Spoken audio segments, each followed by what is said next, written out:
আলাইকুম। আমি মোহাম্মদ সেলিম বলছিলাম।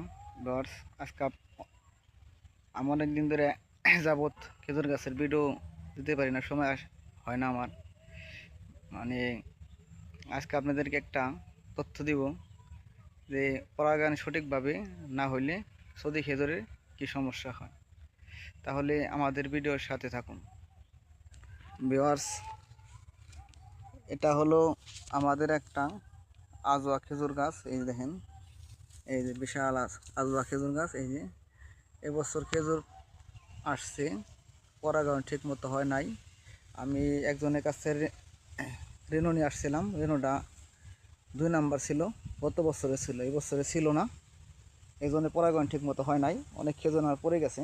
এই দেখেন, এই যে কলম করা আছে এর সাথে, এই দেখেন অনেক খেজুর পড়ে গেছে। এই যে অনেক খেজুর পড়ে গেছে। এই যে পরাগায়ন হয় না দেখে 3 চোখ করে হয়েছে। আমি রাখছিলাম পরীক্ষামূলকভাবে যে কী হয় এটা দেখব। এই দেখেন অনেক খেজুর পড়ে গেছে।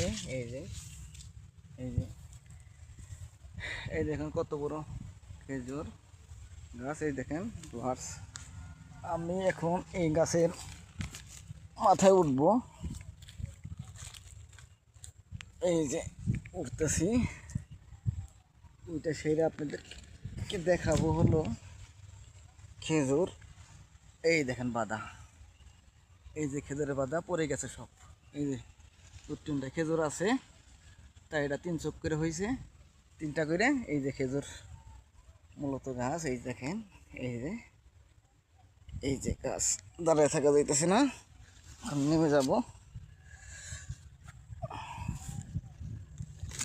এই যে এই যে কলম করা আছে সৌদি খেজুর গাছ। এই যে এই দেখেন, এই যে এই যে কত বড় গাছ দেখছেন, এটা একটা আজওয়া গাছ। আর এই দেখেন আমি আর অন্য গাছেরও কলম করে রাখছি। এই যে এটা একটা আজওয়া গাছ।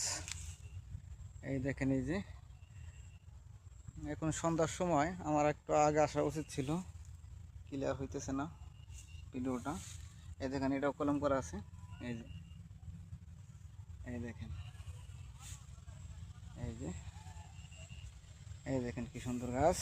এই যে এটাও ছাকার আছে, কলম চড়া আছে।